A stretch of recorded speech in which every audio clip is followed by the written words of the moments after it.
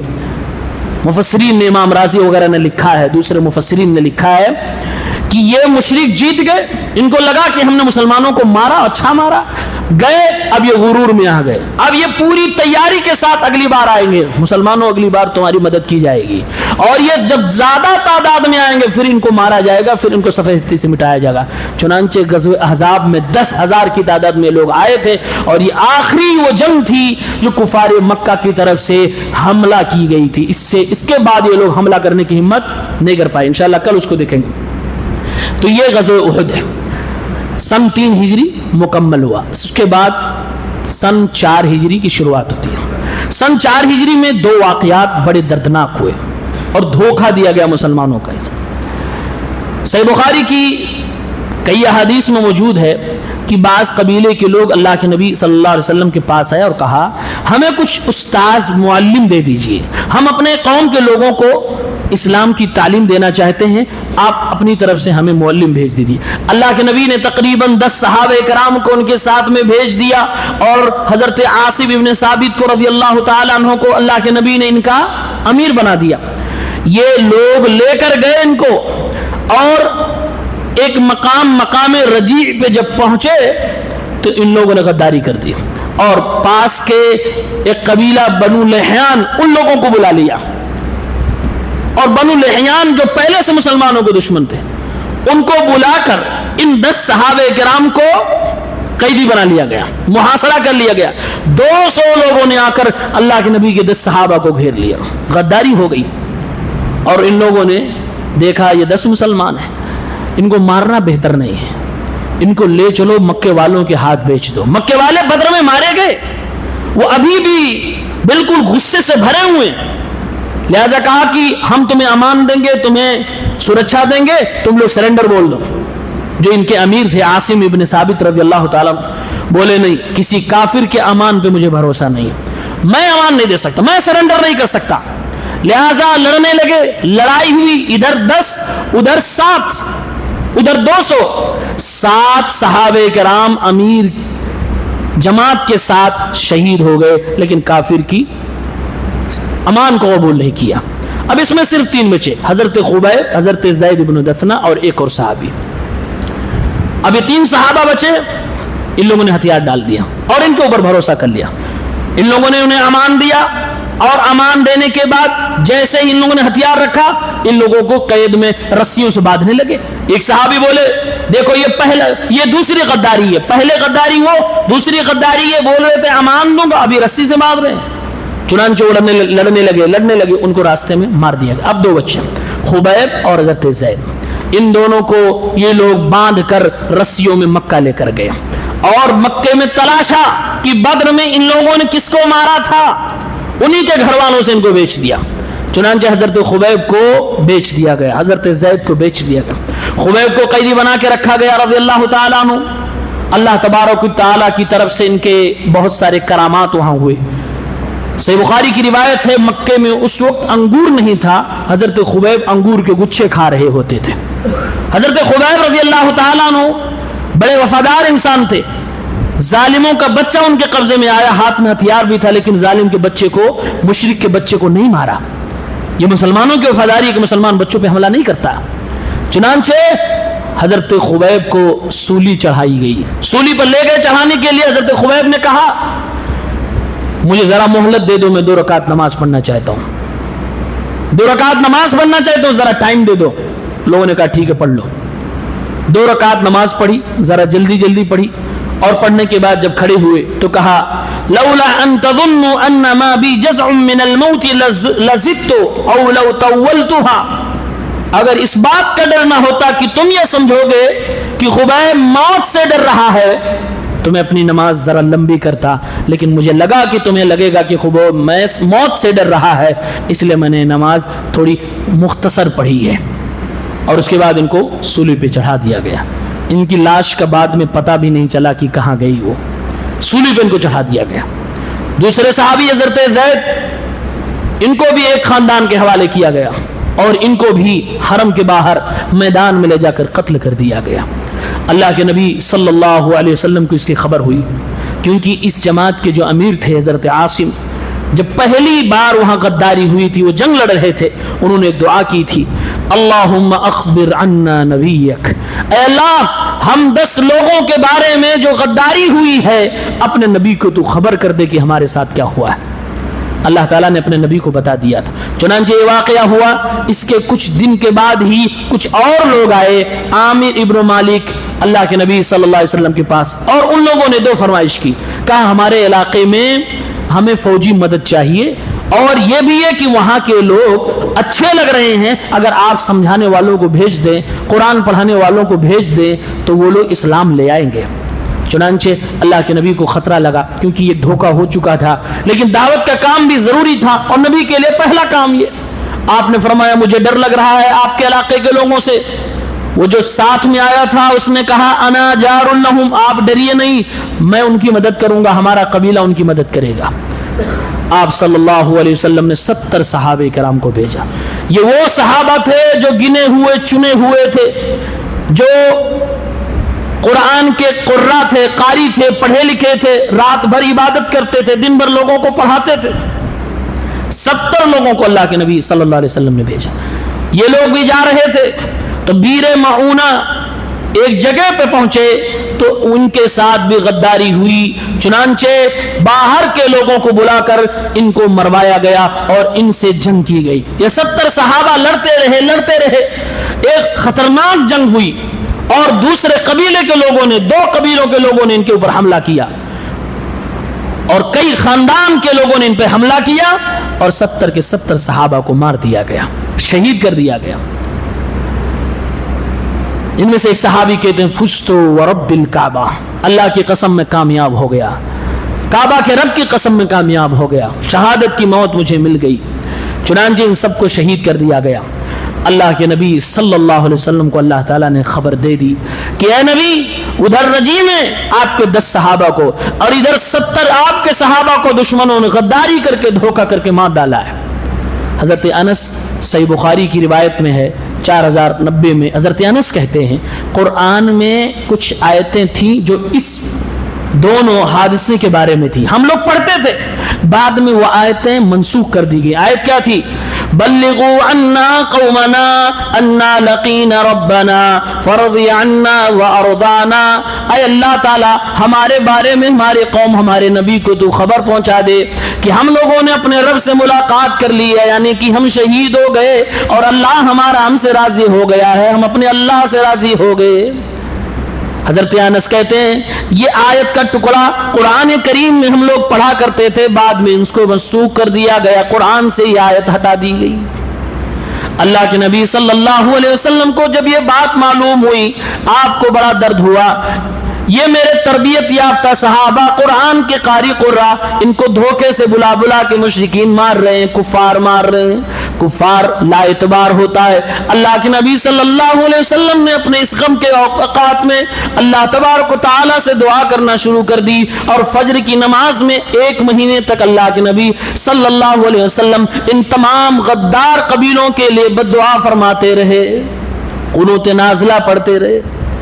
1 مہینہ تک لگاتار اللہ کے نبی صلی اللہ علیہ وسلم نے اپنے درد کا اظہار فرمایا۔ یہ غداری مسلمانوں کے ساتھ سن 4 ہجری میں کی گئی، 70 ادھر اور 10 ادھر۔ مسلمانوں کو ان کی دعوت کو روکنے کے لیے پوری کوشش کی گئی، اور اس کے بعد بہت سارے چھوٹے چھوٹے حادثات ہوئے، جھڑپیں ہوئیں۔ مدینے کے وہ یہودی غداری کرنے پہ آ گئے، بنو نذیر کے لوگ اللہ کے نبی سے جنگ کے لیے للکارنے لگے۔ عہد و پیمان جو ہو چکا تھا، اللہ کے نبی اس عہد و پیمان کو پورا کرنے کے لیے ان کے پاس گئے۔ وہ لوگ پلاننگ کرنے لگے کہ نبی آیا ہے، ہمارے دروازے کے پاس دیوار کے ٹیک لگائے بیٹھا ہوا ہے، بولے تھوڑی دیر میں ہم لوگ آپ کے پاس آتے ہیں، مشورہ کر کے پھر جواب دیتے ہیں۔ اندر گئے، بجائے یہ کہ نبی کو وعدے کے مطابق دیت کا مال دیا جائے، پلان کرنے لگے اوپر سے چھت پہ جا کر اس کے اوپر پتھر گرا دو، یہ مر جائے، کام تمام ہو جائے۔ اللہ تعالیٰ نے جبریل امین کے ذریعے سے آپ کو خبر دے دی، چنانچہ اللہ کے نبی صلی اللہ علیہ وسلم وہاں سے اٹھ کے چلے گئے۔ وہ یعنی کہ مدینے کے بنو نذیر کے یہ جو یہود قبیلے کے لوگ تھے، ان لوگوں نے بھی غداری کی، اور پھر اللہ تعالیٰ نے یہاں بھی آپ کی جان کی حفاظت کی۔ باہر سے بھی غداری، اندر سے بھی غداری. بڑے مشکل حالات چل رہے تھے، بڑے مشکل حالات چل رہے تھے. پورا عرب مسلمانوں کے اوپر ٹوٹ پڑا تھا کہ اب ان کو ختم کر کے ہی دم لینا ہے.